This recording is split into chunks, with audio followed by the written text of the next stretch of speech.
Hello everyone and welcome to my channel, and today I'll be reading an Arlecchino listener by me. So let's get into it. You never thought silence could be so loud. It's not the dignified kind, the peaceful quiet between lovers, warm and welcome. No, this one is ice, stiff, stinging. It curls into the corners of the room, clings to the edges of your thoughts, and makes you want to scream just to prove you can still be heard. The worst part? You started it. You'd argued. A spark, nothing more. You were tired. She was tired. The mission had been long and bloody, and your patience had worn thin. She barked a command at someone, and you snapped. And you snapped. Not in front of the others, of course, but later, in the hallway. Do you always have to be so cruel when you talk to them?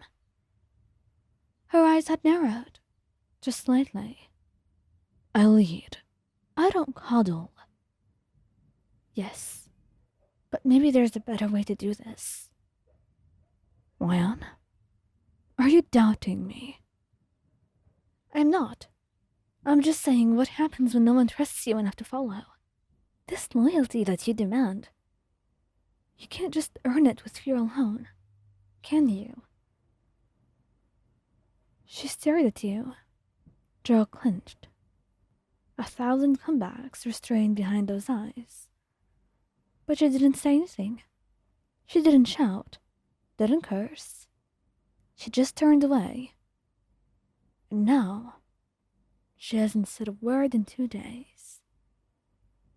At first you were mad, righteously, indignantly mad. Fine, let her sulk in silence. Let her stomp around the manor like a ghost in red and black. If she wanted to treat you like one of her agents, another soldier to intimidate, then two could play at that game. You brewed tea without asking if she wanted some. You trained without her. Ate alone. But by the second night, the anger soured into something else. Regret. And worse than regret, worry.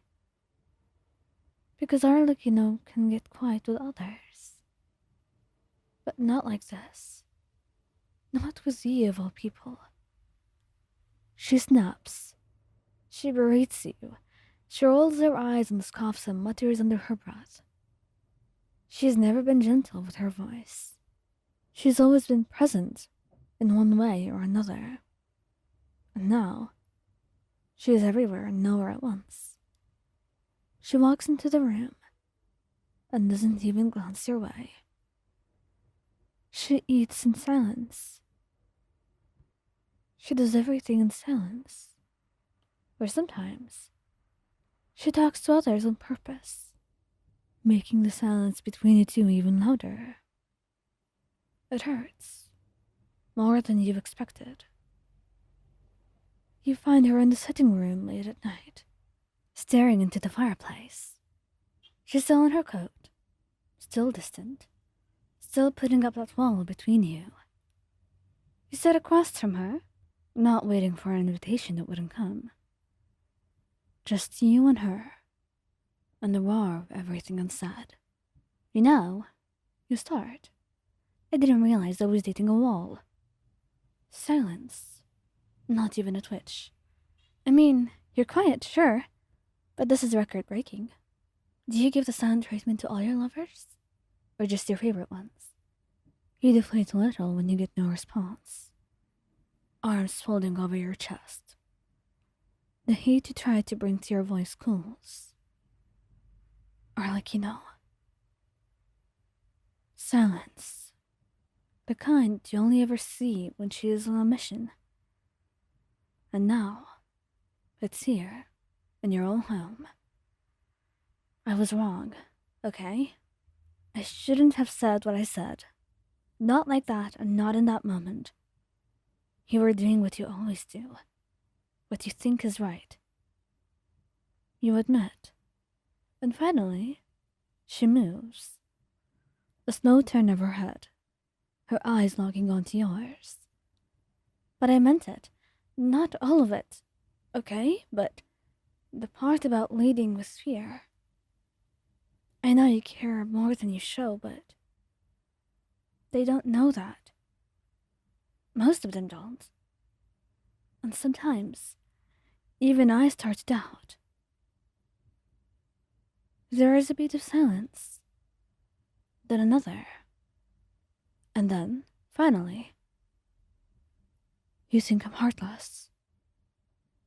Her voice is quiet, a whisper. You blink. No, I don't think so. Don't misinterpret me or put words in my mouth. What I think is that you're scared. Her eyes narrow, and you push forward, slowly. Not of war and not of death. You're not afraid of pain or blood or fire. But you're afraid of losing control, of letting people too close to you. And I get why. I don't blame you. And her eyes flicker. Something in there. And then it's gone. She doesn't know whether to be vulnerable or not. And that hurts you. You want her to be more open. But you know it's not that simple. And after some hesitation, she speaks again. I don't want to lead with fear. But it's the only way that I know how to keep people alive. Sometimes, it's the best way there is. I can't let people doubt me. I get that. But you don't have to lead me, at least. You don't have to command me. Alright? When I disagree with you, it doesn't mean that I don't trust you. I want the best for us. For the children. For the house. She nods. I understand. She stands, and for a moment, you think she'll leave again. But instead, she steps forward and kneels in front of you. I didn't mean to punish you, she says. And she holds your hands. I didn't know how to respond without saying something I'd regret. You squeeze her hands. Well, I'd rather you yell at me than pretend I don't exist. She chuckles. Then she kisses your hands. I apologize. All right. Next time, I'll try to at least hear you out.